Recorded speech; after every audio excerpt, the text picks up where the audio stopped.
नमस्कार पिहुडुगु एक्सप्रेस को आपण मानक स्वागत कर एक नुआ ब्लॉग रे। ए ब्लॉग रे देखिए मनमोहन मिश्र आउ गीता दास को सुंदर गीत।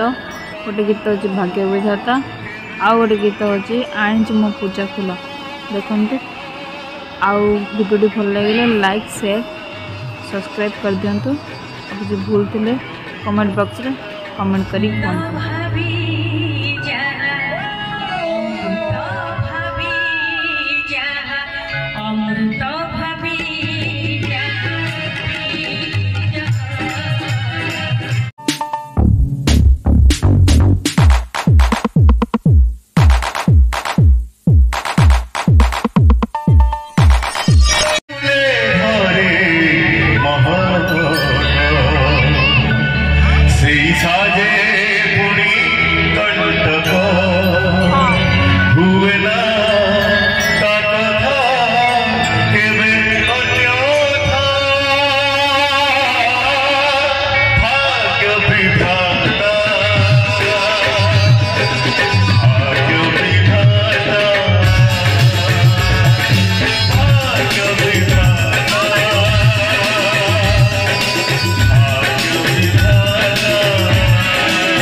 रही आशा करुँच आपंकर सहयोग एमती सब थाऊ आम सहित नववर्ष समस्त मोर हार्दिक अभिनंदन अनेक अनेक शुभेच्छा जगन्नाथ आपण समस्त सब इच्छा को पूरण करतु आपणकर मंगल हो बस गोटे कथा आपण मान को बसिकी गाइले देखा जाउछि ना ठिया हेबी मते कहिले खोली खोली ठिया हेबी कोन सेपट ठिया हेबी कथा बुझि ओके ठिया बा हेला देखा गेला समस्त को बस ठिया हेली मते सेंति सहयोग करिवे ठिया हेली गोटे परिस्थिति एमती पड़ीला मोर आज्ञा मोर से स्वरूप नायक गीत टी लिखिं पर जो गीत गाइबी आपण मैंने जानीदेवे पूजा थाली दीप सिंदूरा आसी बोली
Bye.